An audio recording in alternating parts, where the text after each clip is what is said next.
Sementara itu, Dinas Pendidikan dan Kebudayaan Kalsel juga bakal memaksimalkan pengembangan manajemen talenta nasional dalam mewujudkan pelaksanaan pengelolaan dana Indonesia Raya, serta memperkuat pembangunan ekosistem kebudayaan yang lebih inklusif dan berkelanjutan.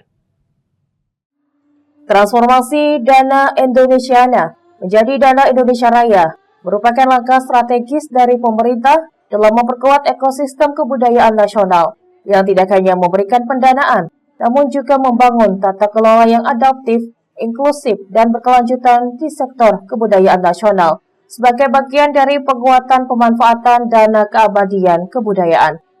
Saat ini, pelaksanaan dana Indonesia Raya di sejumlah daerah di Nusantara terus mendapat evaluasi, terutama terkait birokrasi dan mekanisme administrasi, yang selama ini dinilai masih menjadi tantangan bagi sebagian pelaku budaya, sehingga perlu penyederhanaan prosedur dalam menjangkau lebih banyak komunitas seni, sanggar budaya, pelaku kreatif, maupun masyarakat adat di berbagai daerah tanpa mengurangi prinsip akuntabilitas. Untuk di Provinsi Kalimantan Selatan sendiri, pengucuran dana Indonesia Raya masih terkendala dalam hal pemetaan, bahkan hanya memberikan bantuan kepada kurang lebih 20 sanggar, atau kurang menjangkau lebih banyak dari jumlah sanggar yang ada di Kalimantan Selatan. Bahkan jumlah ini sangat kecil di bawah Provinsi Kalimantan Barat yang memberikan bantuan lebih dari 100 sanggar. Oleh karena itu, Kabid Kebudayaan Disdikbud Kalsel Edi Suwarto menjelaskan, Disdikbud Kalsel akan terus mendongkrak kinerja pembangunan kebudayaan di Kalimantan Selatan dengan terus bersinergi dan berkoordinasi bersama Balai Pelestarian Kebudayaan. Kita bandingkan dengan regional saja, Kalimantan Selatan pemetaan existing. Satu, terkait kinerja pembangunan kebudayaan. Kinerja pembangunan kebudayaan di Kalimantan Selatan itu 3 dimensi itu kurang, di bawah nasional. Dimensi ekspresi, dimensi ekonomi budaya, dimensi pendidikan budaya. Salah satunya tadi adalah pendidikan budaya ini didongkrak melalui yang tadi, sertifikasi dan kelembagaan. Di Kalbar, saya mengambil contoh Kalbar, kenapa? Karena mereka mendapat bantuan itu 100 lebih sanggar. Sedangkan di Kalsel cuma sekitar 20. Tahun ini cuma di bawah 20.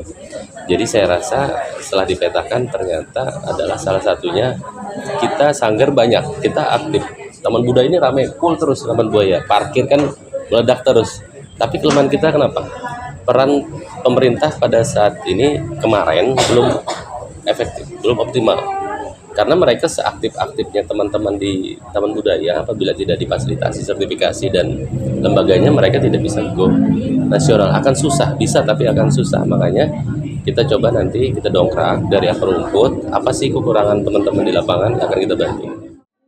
Pada tahun ini, program akan fokus pada 4 aspek utama, yakni mendukung berbagai program kebudayaan, peningkatan layanan melalui pengembangan sistem teknologi informasi, yang memungkinkan proses pendaftaran hingga pelaporan dilakukan secara lebih transparan dan akuntabel.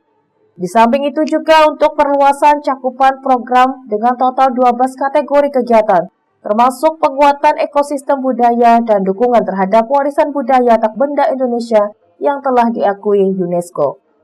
Erwin Yudanuari, Banjar TV.